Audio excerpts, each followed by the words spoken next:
Hi, my name's Allison, and I am a content creator and disability advocate on Instagram and TikTok. And I am so excited to start creating long format content for YouTube about conditions that I have.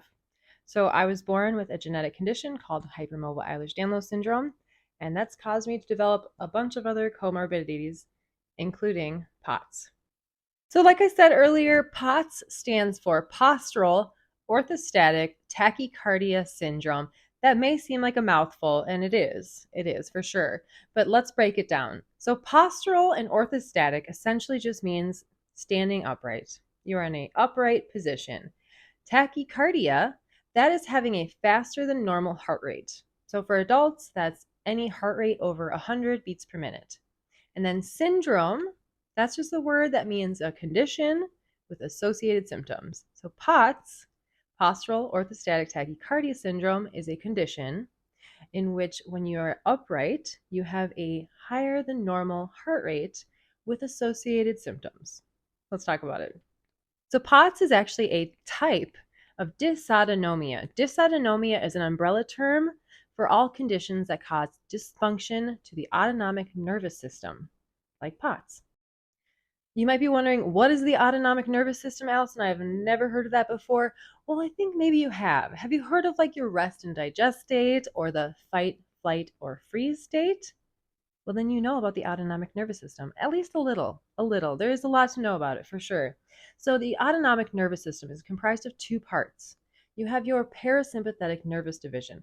That is also known as your rest and digest state. So in that state, you have a lower heart rate, lower breathing rate, you're calm, you're digesting, you're not peeing, and a whole bunch of other symptoms and things are happening. It's just a bunch of involuntary bodily functions that you need to survive that you really can't be thinking about.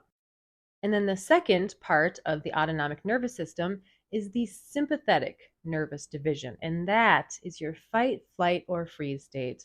That is the state in which you have a high heart rate, a high breathing rate, you are not digesting, you are urinating a lot. I don't really always get that one, but yes, you are having to pee, and a bunch of other symptoms. A lot of other things are happening, like your pupil size, your sweating, kidney function, like metabolism, a lot. So I'm sure you heard that POTS has a lot of symptoms, which, of course, as you can imagine, is really pretty obvious, right? Because it's a condition that causes dysfunction of your autonomic nervous system. The autonomic nervous system is in charge of so many involuntary bodily functions, okay? Like your breathing, your heart rate, your digestion, urination, kidney functions, pupil size, sweating, temperature regulation, a number of things. Sexual function, I forget about that one. That was kind of important. So essentially, POTS is affecting the entire body. It's causing multi-system symptoms in people. It's a miserable condition, truly. Symptoms of POTS include, racing heart, shortness of breath, also air hunger, which is a severe type of breathlessness or shortness of breath in which you feel starved for air, like you can't get enough air.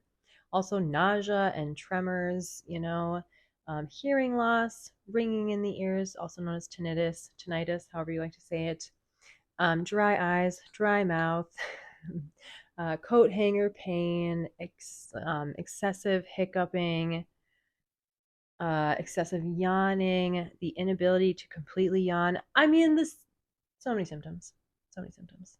I really should make a whole video on its own, just with all of the POTS symptoms, like try to get all of them in one video. It's going to be hard, but I'm going to try to do it one day, just all of them. So there's like a comprehensive list somewhere, because it's so hard to think of all of them every time. I always forget something because there's just so many symptoms. And everybody's a little different. So everyone kind of has a little bit different symptoms. And with all that being said, though, the hallmark symptom or like the main criteria of POTS is that your heart rate needs to increase by 30 beats per minute or more when you go from laying down to standing.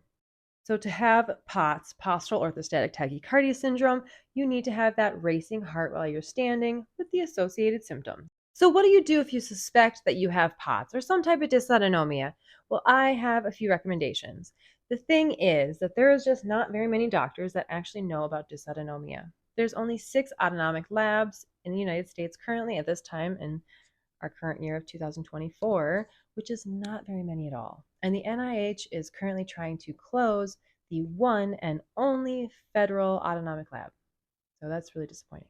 Especially because, like I was saying, to get diagnosed and evaluated for POTS or other types of dysautonomia, you have to find a doctor who really knows about dysautonomia and POTS. So I have a few suggestions of how you can find a doctor who really knows about POTS and dysautonomia. I recommend checking out Dysautonomia's physician directory. Dysautonomia International's physician directory. I feel like I didn't say that correctly. Dysautonomia International has a list of physicians from around the world who really know about dysautonomia. The only problem is this list is quite sparse. I'll be honest, quite sparse. So if you don't find a doctor near you on that list or a doctor that you can see, then I recommend checking out local dysautonomia Facebook groups. I know Facebook groups. I hate Facebook, but I really do hear good things about these Facebook groups. I've also heard some not so good things, but it's a good place to find doctors or to find who other people near you are seeing for their dysautonomia. That's really the important part here. And if you don't have a local dysautonomia Facebook group or nobody's telling you a doctor they go to see, then I recommend just networking in my Discord, on my comment sections here on YouTube, on Instagram, TikTok, whatever you like. Network. Find who other people near you are seeing. So if there's no doctors near you on the Physician Dysautonomia International's physician directory list, and if there's no local dysautonomia Facebook group that gives you a doctor to see near you, and you can't find anybody else to network and meet with in comment sections, maybe you're not into chatting with other people, you can cold call facilities like neurologist offices, cardiologist offices, electrophysiologists, and like autonomic specialists, and call them and just say, hi, I would like to be evaluated for dysautonomia. Do you have any doctors that are able to do that for me? And most receptionists or anybody who answers the phone, the scheduler, or whatever you like to call them, they most often will be able to tell you like, no, we don't do dysautonomia here, or yes, we do. In 2020, when I was getting diagnosed finally, I didn't know any of this. So what I did is that I just started trying to go through all of my symptoms of POTS and figure out what was causing the symptoms. And that was a horrible way to go. I went to like pulmonology and then ENTs and the rheumatologist. And then, I did neurologist, but they didn't do an orthostatics test on me for the first time around. So then anyways, I ended up finally going back to my neurologist. They did an orthostatics test, orthostatics assessment, vitals, orthostatics vitals assessment. Oh my gosh, I cannot speak. So an orthostatics vitals assessment, that is when your doctor takes your blood pressure and your heart rate laying down, and then your heart rate and blood pressure standing up. It's just something they can do in the exam room. My primary doctor does it to me every time he sees me, just to see like where I'm at. So I ended up finding a neurologist who was able to do orthostatics on me, and then they determined that I had dysautonomia, and they referred me to a POTS specialist. So I just landed in perfectly with a POTS specialist who is on that Dysautonomia International's physician director list too, actually. He's on there, but I didn't even need to use that because I just was gifted him somehow. It worked out. But I know it's a lot more difficult now because thanks to COVID-19, there's a lot more people with dysautonomia. So it's a lot harder to get seen. 2020, before, all these cases were going on, there wasn't as many people. So it was a lot easier for me, I'll be honest. You know what I mean? The wait list is long now, 6 months to years. It's really awful, honestly. So what can you do if you have dysautonomia like POTS?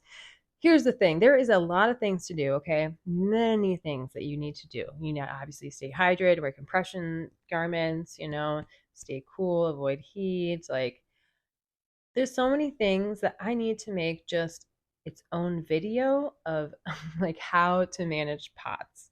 I cannot add that onto this video. This will be hours long, and I don't think anyone wants to deal with that. I think it'll just be more concise if I just have this is an introductory video to POTS. Now you know what POTS is. It's a type of dysautonomia. You kind of have an idea of like, it's obviously causes a fast heart rate when you stand. It has other symptoms, like losing vision and dizziness. Some people faint. Some people just experience presyncope, which is the feeling that you're about to faint. So you kind of have a better idea of what it is, if you suspect you have it, where you can go to get it found.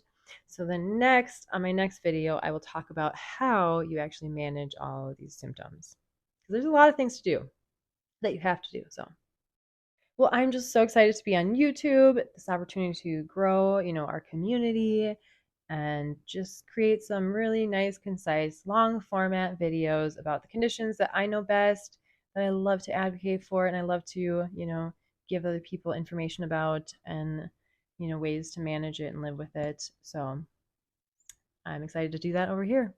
So that is it for now. Let me know what questions you have in the comments, and I will check you all next time on a video of all of the POTS symptoms in the world. All of them. I'm gonna think of all the symptoms. We're gonna do it. All right. I love you all. Bye.